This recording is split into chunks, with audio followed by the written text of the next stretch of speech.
Good evening, कैसे हैं आप सब। तो जी टाइम हुआ है रात के लगभग 9:15 साढ़े 9 बजे के आसपास का। और आज मैं खाना बनाने में बहुत ज़्यादा लेट हूँ। लास्ट व्लॉग में मैंने आप लोगों के साथ शेयर किया था कि मैं गुड़गांव गई थी गूंद डलवाने के लिए। हालांकि हम लोग आ गए थे 5:30 पौने 6 बजे के आसपास हम पहुँच गए थे। और आने के बाद जो है मुझे बहुत ज़्यादा थकान लग रही थी, तो मैं लेट गई। क्योंकि अभी पिछले काफ़ी टाइम से, बहुत लंबे टाइम तक मैं बीमार रही हूँ, तो उसकी वजह से शरीर में बहुत ज़्यादा वीकनेस आ गई है। अगर कुछ काम नहीं भी करती हूँ ना, तो भी मेरे शरीर में बहुत ज़्यादा थकान महसूस होती है। और आपने देखा, मैंने घर भी ऐसा कुछ काम किया नहीं था, मैं सिर्फ बैठी हुई थी और बातों को एंजॉय कर रही थी। लेकिन फिर भी थकान बहुत ज़्यादा हो गई थी। तो जी यहाँ बच्चों को मैंने खाना खिला दिया है, अभी मैं लगा रही हूँ अपनी थाली। और आज डिनर की हमारी बिल्कुल देसी थाली है। लहसुन का अचार, प्याज, हरी मिर्च, गुड़ और कढ़ी। तो कढ़ी सुबह बनाई थी, वही बची हुई है। खाना खा लिया है, अभी मैं भिगो रही हूँ राजमा। क्योंकि मुझे एक कमेंट आया था कि दीदी मैं कौन सी राजमा यूज़ करूं। तो जी मैं राजमा चित्रा यूज़ करती हूँ। और ये बहुत आसानी से जो है बॉईल हो जाती है अच्छे से। क्योंकि इन्होंने मुझे लिखा था कि दीदी मैं राजमा बनाती हूँ ना, तो वो कच्ची रह जाती है, उबलती नहीं है। तो आप प्लीज़ मुझे सजेस्ट करें कौन सी राजमा लें। तो मैंने आपको दिखा दिया है कि मैं कौन से ब्रांड की कौन सी राजमा लेती हूँ। मैंने इसको भिगो दिया है। सुबह मैं डायरेक्ट आपसे मिलूँगी। तो जी अभी बज गए हैं सुबह के 4:45। अभी उठ के आई हूँ। और मैं पहले चलाऊँगी किचन का गीज़र, ताकि मेरे किचन के काम शुरू होंगे तब तक जो है पानी गर्म हो जाए और मुझे ठंडे पानी में हाथ ना डालना पड़े। अच्छा, स्टूल जो है वो बालकनी में रखा हुआ है, तो आज मैं लेके नहीं आई हूँ। क्योंकि सुबह सुबह ना बहुत ज़्यादा ठंडी हवा चलती है, और ठंडी हवा जब सिर में लगती है ना, तो मुझे सिर पकड़ जाता है। इस वजह से मैं बालकनी में आजकल सुबह नहीं जाती हूँ। टोपे जो हैं वो मेरे सारे घर रखे हुए हैं, टोपा नहीं आया है एक भी। और यहाँ जो है मुझे थोड़ी सी ड्राइनेस महसूस हो रही थी, मैंने ब्रश वगैरह करी, फ्रेशन अप हुई, तो मैंने ऑयल लगा लिया है। और अभी सबसे पहले मैं करूँगी बच्चों के लिए दूध गरम होना रख दूँगी। उसके बाद जो है मैं अपने साथ साथ बाकी के काम निपटाती रहूँगी। तो यहाँ दूध मैंने काउंटर पे रख दिया है। दूध गर्म करने के लिए पतीला, राजमा बॉईल करने के लिए कुकर, चाय बनाने के लिए फ्राइंग पैन, ये सारी चीज़ें मैं एक साथ ही निकाल लूँगी। मुझे एक और कमेंट आया था कि दीदी आपके हाथ में इतना जला हुआ है, लेकिन फिर भी आप किस तरीके से काम मैनेज करते हो। तो जी देखिए, मैनेज करना पड़ता है, क्या करें। कोशिश करती हूँ कि सीधा हाथ बहुत ज़्यादा मेरा यूज़ ना हो, उल्टे हाथ से मैं काम करूँ। लेकिन सम टाइम होता है कि मैं भूल जाती हूँ और सीधा हाथ आ जाता है काम करने के लिए अपने आप। तो उस टाइम पे ज़्यादा प्रॉब्लम होती है। अच्छा, दूध मैंने बच्चों का रख दिया है गर्म होना। और साथ साथ मैंने रख दी है केटली गर्म पानी की। तो यहाँ जो है पानी भी साथ साथ गर्म हो जाएगा, क्योंकि उठते ही बच्चों को भी गर्म पानी चाहिए होता है। मैं गर्म पानी पीती नहीं हूँ। अभी बारी आती है राजमा की। तो राजमा आप देखें बहुत अच्छे से फूल गए हैं। रात को जो है मैंने ये बिना धुले ही भिगोए थे। तो अभी मैं इनको धुल लूँगी 3 से 4 पानी में। और राजमा ना मैं आपको तोड़ के दिखाऊंगी अभी कि कितनी सॉफ्ट भीगने भीगने में ही हो गई है। और मैं आपके साथ टिप्स एंड ट्रिक्स भी शेयर करती चलूँगी कि किस तरीके से हमें राजमा बॉईल करनी चाहिए। ये देखें आप, बहुत इजीली हाथ से ही टूट रही हैं। अब इसमें हम ऐड करेंगे पानी। अच्छा, अब ध्यान रखने की चीज़ ये है कि हम छोले उबालते हैं, राजमा उबालते हैं, हमें इसमें बहुत ज़्यादा पानी नहीं लेना होता है। हमें इसमें बिल्कुल लेवल का पानी लेना होता है। आप देखें, बिल्कुल मेरी ना एक पोरवे से भी आधा पोरवा जो है पानी है, बहुत ज़्यादा मैंने नहीं लिया है। इसमें डालेंगे हम नमक। और फिर भी अगर आपको लगता है कि आपकी राजमा अच्छे से बॉईल नहीं हो पाएगी, तो आप इसमें 1 से 1.5 पिंच बेकिंग सोडा डाल सकते हैं, जिसको खाना सोडा या मीठा सोडा बोलते हैं। मैं नहीं डालती हूँ। नमक डालने से ही राजमा बहुत परफेक्टली कुक हो जाती है। इसमें मैं 1 सीटी तेज़ गैस में लगवाऊंगी, बाकी 5 से 6 सीटियाँ सिम गैस पे लगवाऊंगी। अब बारी आती है चाय बनाने की। अच्छा, चाय के लिए भी मुझे कमेंट आया था कि आप चाय के लिए कौन सा मसाला यूज़ करते हो। तो जी मैं चाय में कोई मसाला नहीं डालती हूँ। हो सकता है ये पत्तियाँ देख के आपको लगा हो कि कोई मसाला डलता है। मैं ब्रुक बॉन्ड रेड लेबल की नेचुरल केयर चाय पत्ती यूज़ करती हूँ। सिर्फ अदरक मैं ज़रूर डालती हूँ, चाहे गर्मी हो चाहे सर्दी हो।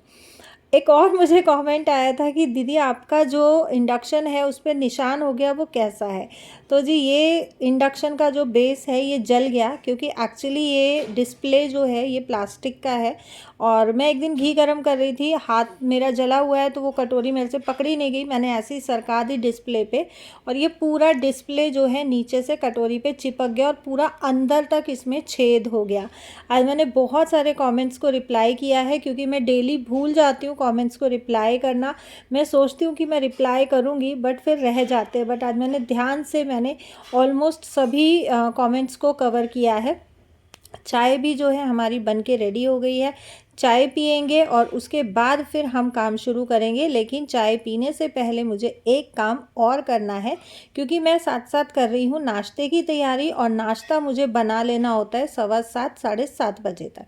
यहाँ मैं टमाटो प्योरे के लिए तैयारी कर रही हूँ। तो टमाटो प्योरे बनाने के लिए मैंने 7 से 8 लाल मिर्चें ली हैं, 2 मैंने टमाटर लिए हैं। इनको खूब अच्छे से हम सिम गैस पे बॉईल होने देंगे, और बॉईल होने में ज़्यादा से ज़्यादा 5 से 7 मिनट लगता है। देखिए टमाटो प्योरे जो होता है रेडीमेड भी मिल जाता है, जो प्रिजर्वेटिव वाला होता है, लेकिन वो प्रिजर्व करके रखा होता है, केमिकल्स यूज़ होते हैं। हम इस तरीके से अपने घर में टमाटो प्योरे बना सकते हैं इजीली, तो क्यों ना हम यही तरीका जो है फॉलो करें। तो मैं हमेशा टमाटो प्योरे इसी तरीके से बनाती हूँ। मैं कभी भी मार्केट वाला टमाटो प्योरे यूज़ नहीं करती हूँ, आपने देखा होगा। तो जी चाय मेरी हो गई है, और टमाटर बॉईल होने के बाद मैंने निकाल के रख दिए थे, थोड़े ठंडे हो गए हैं। छील लेंगे। मिर्चों के जो है मैंने डंठल समेत, जो नाकू समेत रखी थी, ताकि मिर्च के अंदर पानी ना भरे। अगर आप नाकू तोड़ के डालेंगे तो मिर्च के अंदर पानी भर जाएगा और पूरा लिक्विडी फॉर्म में ज़्यादा हो जाएगा। ये मैंने ठंडे होने के लिए रख दें, पूरे तरीके से ठंडे हो जाएंगे। उसके बाद मैं प्योरे बनाऊंगी इनको पीस के। और यहाँ लक्की कर रहा है साथ साथ चॉपिंग। अब देखिए ये सब काम करते करते मुझे लगभग 6:15 का टाइम हो गया है, और साथ साथ जो भी क्लटर किचन में मचा हुआ था वो मैं साफ़ करती जा रही हूँ। और मेरा ना काम बहुत ईजी हो जाता है सुबह सुबह, जब लक्की थोड़ी सी मेरी हेल्प कर देता है। अच्छा, कोई बोल रहा था कि आप बेटी से नहीं कराते हो, आपका बेटा ही आपके काम कर रहा है। तो जी मेरी बेटी भी बीमार चल रही है, उसको फ़ीवर है, तो इस वजह से मैं उसको ज़्यादा काम में नहीं लगाती हूँ। और मैं कोशिश करती हूँ कि मेरी बेटी ज़्यादा कैमरा में ना आए, वो कैमरा के पीछे से ही मुझे हेल्प करती है। अब आप देखिए टमाटर रख के गई है, तो ये धुल के टमाटर रख के गई है, तो थोड़ा बहुत वो भी करती रहती है। और चॉपिंग वगैरह जो होती है वो चॉपर से ही होती है, तो इतना ज़्यादा प्रेशर लगता नहीं है कि बहुत ज़्यादा बच्चों का हाथ कटने पटने का डर रहता है। और बच्चों को देखो, मेरा मानना ये है, बेटा हो बेटी हो, काम आना चाहिए थोड़ा बहुत। और ये सब काम करते करते मुझे फिर से ड्राइनेस महसूस होने लगी, तो मैं आ गई हूँ फिर से ऑयल लगाने के लिए। और बस आप पूछ रहे थे ना कि किस तरीके से आप अपने हाथ का ध्यान रखते हो, तो मैं हर 5 मिनट में, हर 10 मिनट में जो है ऑयलिंग का पूरा पूरा ध्यान रखती हूँ। और आप देखें जो राजमा हमारी है बिल्कुल परफेक्टली कुक हुई है, पानी इसमें बिल्कुल नहीं बचा है। लेकिन टेंशन की बात नहीं है, हम इसमें ऊपर से पानी ऐड कर सकते हैं। आप देखें बिल्कुल कितनी बढ़िया से राजमा जो है गल गई है। इसमें पानी हम बहुत ज़्यादा रखते हैं ना, उस टाइम पे भी एक रीज़न होता है कि आपकी राजमा कच्ची रह जाए। तो पानी हम जितना लेवल का रखेंगे उतना ज़्यादा अच्छा है। अच्छा, बिल्कुल कम भी नहीं करना है कि राजमा आपकी जली जाए और आप बोलो दीदी आपने बोला था पानी कम रखने के लिए। तो आप अंदाज़े से उसका लेवल करें ताकि राजमा हमारी ना जले। और राजमा मैं बना रही हूँ सरसों के तेल में। मैंने जीरा डाल के लहसुन अदरक का पेस्ट भून लिया था, जो कूट के रखा था। उसके बाद बहुत बारीक चॉप किया हुआ प्याज भून लिया और डाल दिया है टमाटर। टमाटर में मैंने ऐड किया है हल्दी, नमक और धनिया पाउडर।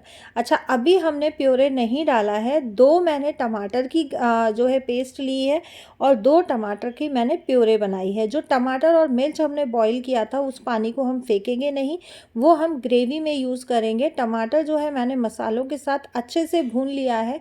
आधा कुक होने पे मैंने इसमें डाला है हींग, और उसके बाद मैंने इसको ढक के रख दिया था बहुत अच्छे से पकने के लिए। और आप देखें आजकल ये मेरी गैस फिर से थोड़ी सी बदमाशी कर रही है, और साइड साइड का जो मसाला था वो जल गया है। हालांकि पूरा मसाला जला नहीं है, मैं अभी इसमें और मसाला डालूंगी तो ये कढ़ाई साफ़ हो जाएगी। तो लेकिन फिर भी अच्छा नहीं लगता है थोड़ा सा ना इस तरीके से साइड में भी जब चिपक जाता है, बट कभी कभी ये जो है हॉब मेरा बदमाशी कर जाता है। तो मसाला हमारा अच्छे से भुन गया था, उसमें मैंने टमाटो प्योरे जो बना के रखा था, टमाटर और लाल मिर्च का, वो डाल के ढक के पकने के लिए छोड़ दिया। आटा जो है मैंने लगा लिया था, तो अभी साथ साथ थोड़ा सा घी लगा के और आटे को जो है मैं अच्छे से सेट कर लूँगी और इसको मैं छोड़ दूँगी रेस्ट होने के लिए थोड़ी देर। जब तक सब्ज़ी हमारी पक रही है तब तक आटा भी हमारा रेस्ट हो जाएगा। हालांकि जो हम फूड प्रोसेसर में आटा गूंथते हैं उसको रेस्ट कराने की ज़रूरत नहीं होती है, वो ऑलरेडी बहुत अच्छे से सेट हुआ होता है, लेकिन फिर भी मैं छोड़ देती हूँ 5-7 मिनट के लिए, ताकि अच्छे से आटा हमारा फूल जाए, सेट हो जाए, तो रोटियां हमारी और फूली फूली सॉफ्ट सॉफ्ट बने। क्योंकि आजकल हाथ से रोटियां वैसे ही मेरी टेढ़ी मेढ़ी और बहुत अजीब सी रोटियां बन रही हैं। यहाँ जो है मसाला हमारा भुन गया था, तो इसमें हमने डाल दिया है राजमा जो हमने बॉईल करके रखा था, और पहले हमने ग्रेवी के लिए पानी डाला है, जो टमाटर और मिर्चें बॉईल करी थी वो बॉईल किया हुआ, उसके बाद हमने इसमें प्लेन वाटर ऐड किया है। अच्छा, सब्ज़ी में जब तक बॉईल आ रहा है तब तक जो है मैं रोटियां भी बना लूँगी, क्योंकि बच्चों का लंच भी पैक करना है और बच्चे नाश्ता भी करके जाएंगे। फ्राइडे है तो खुशी का एग्ज़ाम भी है, तो बस इसी वजह से मुझे ये हुआ कि चलो ठीक है रोटियां साथ साथ बना देते हैं। और सब्ज़ी में जैसे ही 3 से 4 बॉईल हुए आए तो है सब्ज़ी हमारी पक गई है। सब्ज़ी मैंने उठा के साइड में रख दी है। बच्चों को अभी मैं स्कूल छोड़ने जाऊंगी, तो उससे पहले मैं जो आटा है, सूखा आटा या भिगोया हुआ आटा, सब कुछ मैं यहाँ से उठा के जाऊंगी, क्योंकि आने के बाद ना फिर ये रहता है कि यार ठंड लग रही है, थोड़ी सी चाय पी लो, थोड़ी सी कॉफ़ी पी लो, थोड़ा रेस्ट कर लो, बस यही थोड़ा सा रहता है। तो जी यहाँ पे जो है अभी मैं आ गई हूँ, मुझे थोड़ा सा बेड ऑर्गेनाइज़ करना था, क्योंकि जब भावना आई थी तो हमने ब्लैंकेट्स और क्विल्ट्स और वो सब चीज़ें निकाल के रखी हुई थी। हालांकि सुबह धानु आई थी तो वो सब पैक वैक करके गई है, बट उसको मैंने भेज दिया था कि तू चली जा, मैं रख लूँगी अपने आप। और क्योंकि सुबह मैं कर रही थी वीडियो का काम, और उस टाइम पे मेरे पास इतना टाइम नहीं था कि मैं खड़े होके और उसको बोलूँ कि हाँ तू ये कर दे, ये कर दे। तो मुझे ये हुआ कि ठीक है मैं खुद ही कर लूँगी अपने हिसाब से। तो यहाँ पे बस जो है ब्लैंकेट मैंने रख दिया है, और ये है मेरी ड्रेसेस जो मैं कभी कभी पहनती हूँ, ओकेजनली पहनती हूँ, ये भी मैंने बेड में ही रखी हुई है। यहाँ मैंने बेड के बेस में ना चादर बिछा रखी है। ये वो चादर है जो यूज़ नहीं होती है, तो इससे क्या होता है नीचे ना कपड़े ख़राब नहीं होते और कपड़ों में स्मेल भी नहीं होती है। तो ये एक रजाई निकाली थी, एक ब्लैंकेट निकाला था, एक रजाई और निकाली थी, वो बाहर वाले बेड से निकाली थी, तो उसको भी मैं आज लगा के रख दूँगी। तो जी यहाँ पे जो है ये बेड मेरा हो गया है ऑर्गेनाइज, और मेरा एक काम की टेंशन थोड़ी सी हल्की हो गई है। और अभी इस टाइम पे आई हुई थी मेरी दूसरी वाली हेल्पर दीदी, तो मुझे ये था कि फटाक से जो है मैं इस रूम को एक बारी सेट कर देती हूँ, उसके बाद वो आराम से अपना झाड़ू झूड़ू लगा लेंगी, क्योंकि अगर फिर मैं बाद में करूँगी तो फिर डस्ट होएगी, कूड़ा होएगा। और यहाँ मैं लगी थी बेडशीट बिछाने, तो मैंने देखा कि इसमें गांठ नहीं लगी हुई है। अच्छा, बेडशीट जब मैं बिछाती हूँ तो मैं चारों कोनों में गांठ लगा देती हूँ। गांठ लगाने से क्या होता है, बेडशीट ना गद्दे के कोने में फंस जाती है, तो जैसी फिटेड बेडशीट्स आती हैं ये उस तरीके से हो जाती है।